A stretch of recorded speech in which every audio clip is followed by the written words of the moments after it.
Assalamualaikum warahmatullahi wabarakatuh. Perkenalkan, saya Devtana Zahra Sadiah dengan NIM 2004150 dari Prodi Pendidikan Sosiologi kelas 3A Fakultas Pendidikan Ilmu Pengetahuan Sosial Universitas Pendidikan Indonesia. Video ini dibuat untuk memenuhi salah satu tugas akhir semester mata kuliah Sosiologi Komunikasi yang diampu oleh Prof. Dr. Karim Suryadi, MSI, dan Dr. Leni Anggraeni, MPD. Pada kesempatan kali ini, saya akan membahas mengenai pendekatan dalam sosiologi komunikasi.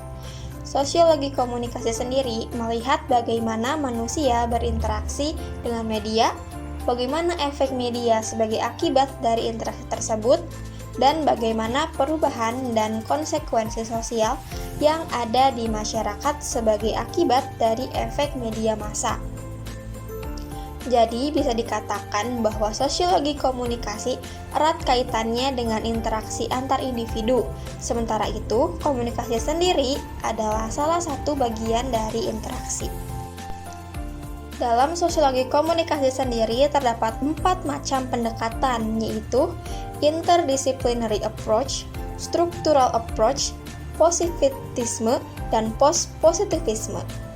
Yang pertama ada pendekatan interdisciplinary approach. Merupakan pendekatan dalam aspek pemecahan masalah dengan menggunakan berbagai tinjauan sudut pandang ilmu serumpun yang masih relevan. Ilmu serumpun sendiri ialah ilmu-ilmu yang berada dalam ilmu rumpun tertentu.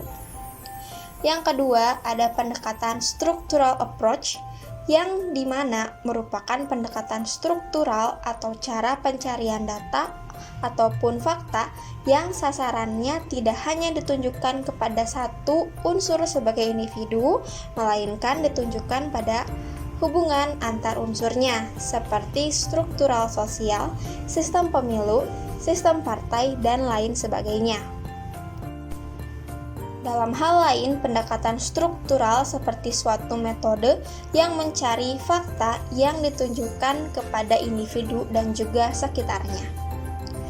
Yang ketiga, ada pendekatan positivisme, merupakan suatu pendekatan dalam ilmu-ilmu alam, melihat kejadian atau gejala sosial sebagai suatu yang bersifat kausal atau hukum sebab akibat.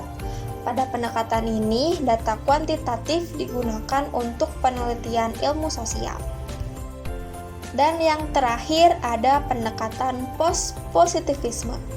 Post-positivisme adalah aliran yang ingin memperbaiki kelemahan pada positivisme. Post-positivisme sependapat dengan positivisme bahwa realitas itu memang nyata, ada sesuai hukum alam, namun pada sisi lain juga berpendapat bahwa manusia tidak mungkin mendapatkan suatu kebenaran dari realitas. Oleh karena itu, perlu digunakannya prinsip triangulasi atau penggunaan berbagai macam metode.